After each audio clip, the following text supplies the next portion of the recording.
Hi everyone, we're going to review our session in how to teach.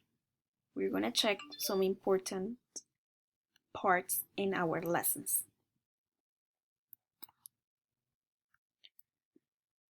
So we have the first part, which is objectives.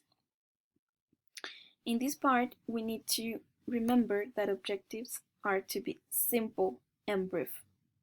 They cannot be long sentences. Students need to understand their learning outcomes with simple words. Other important aspect is that they must be observable and measurable. Meaning observable, that you can see the objective happening during the class. You can see a discussion, you can see a talk, a conversation, but you cannot see thinking or imagine. So you need to remember that you need to observe what the students are doing. Measurable is that students can achieve the objective and you can see how they do it. If they can talk, if they can use, if they can identify things. So if you can see that, it's measurable. So before you go over the objectives, you need to check some questions that you need to answer yourself. These are the questions you are supposed to answer. So the first one would be like, what are the learners supposed to learn? So you need to know what is the exact topic that you're going to tackle in the lesson. What is the student's prior knowledge and skill on the come to your topic? Meaning that it's important to see if the students know something about the topic that you're going to teach. And finally, what are learners' preferred styles of learning? This is a little bit difficult if we start the first day of class because we don't know the students, but you can identify this through time. You can see how many students are more visual than others, which one prefers to do things instead of speaking or to using pictures, so you can have variation in these kind of things. We frame our objectives into the Bloom's taxonomy. So we have this pyramid. Remember, understand, apply, analyze, evaluate, and create. You have here examples of what words you can use to frame your objectives. Define, classify, execute, compare, appraise, design, develop. It's your decision what to use. Then we go for the warm-ups or icebreakers. This activity is the one that students and teachers do not think much about because we tend to spend more time designing other kind of activities that are really important for the development of the class, but not most of the times the warm-ups. What is the idea to have warm-ups? To engage students into the class.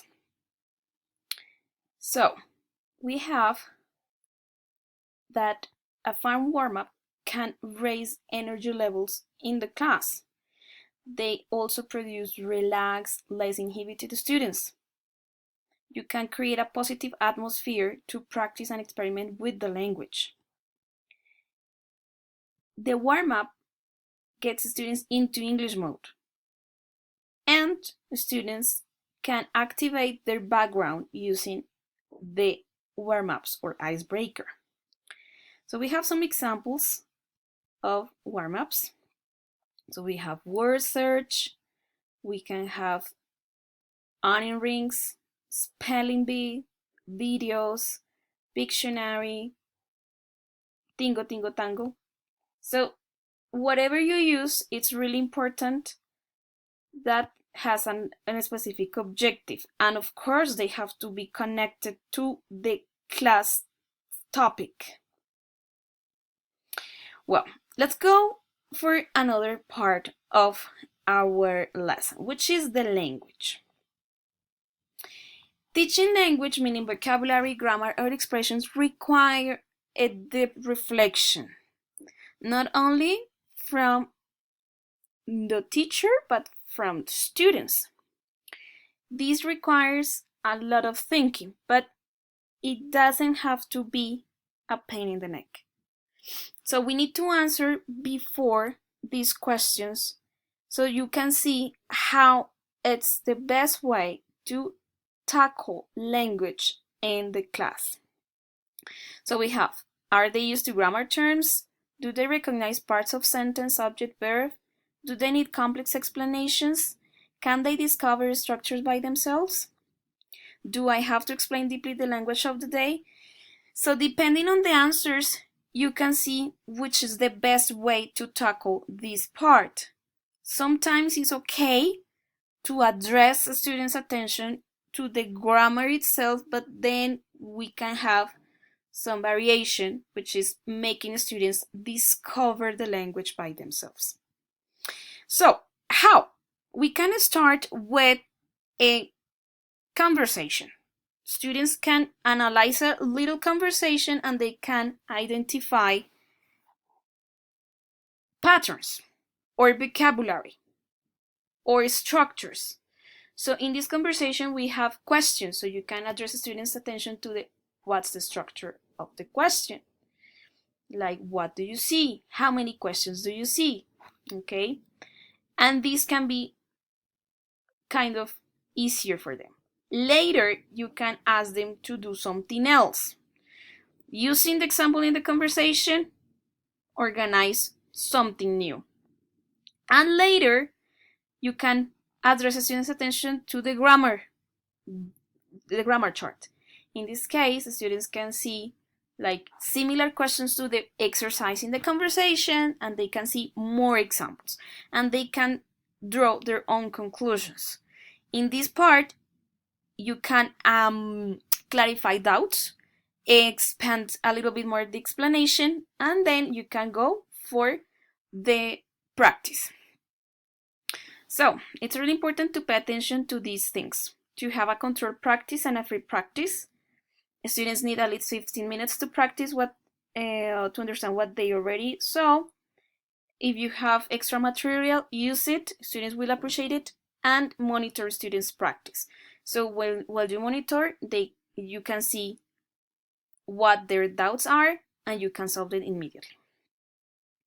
Well, then we go for the vocabulary. In this case, when we introduce new vocabulary, there is always a chance that it's not totally new for them. Sometimes, most of the times, the students know a little part, or even just a simple word. That it's important. You can use that as part of the elicitation process.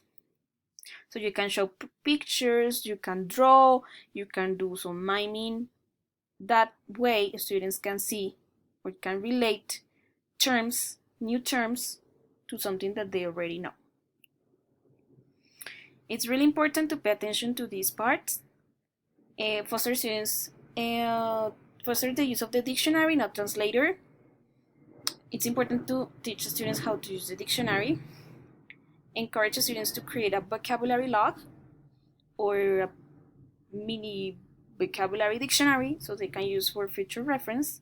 Recycle vocabulary in future lessons, and assess the vocabulary used in class. So it's not the vocabulary for one lesson, but for future classes as well. Then we go for the reading. So reading is something that we need to do on a regular basis. It's something that we call like the extensive reading. It doesn't mean that they need to read a lot, like hundreds of pages, but to read while on a regular basis, like having a routine. Read little paragraphs, read little text, maybe every week. So they read and they do something else with the reading, like little task or some kinds of questions.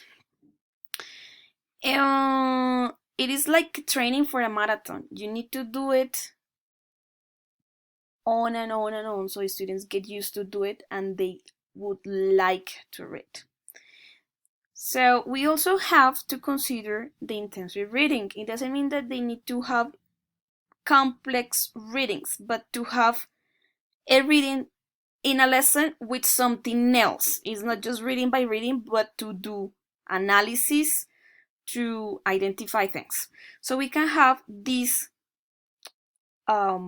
learning strategies for reading: previewing, scanning, skimming, predicting, using context clues, outlining, and summarizing. So depending on your needs, you can use them. We go for the listening as well as with the reading. We need to do it on a regular basis. They need extra material for them. And most of the times the students have access to listening outside class with music, with something that they see. That's really good. You can use that as a plus.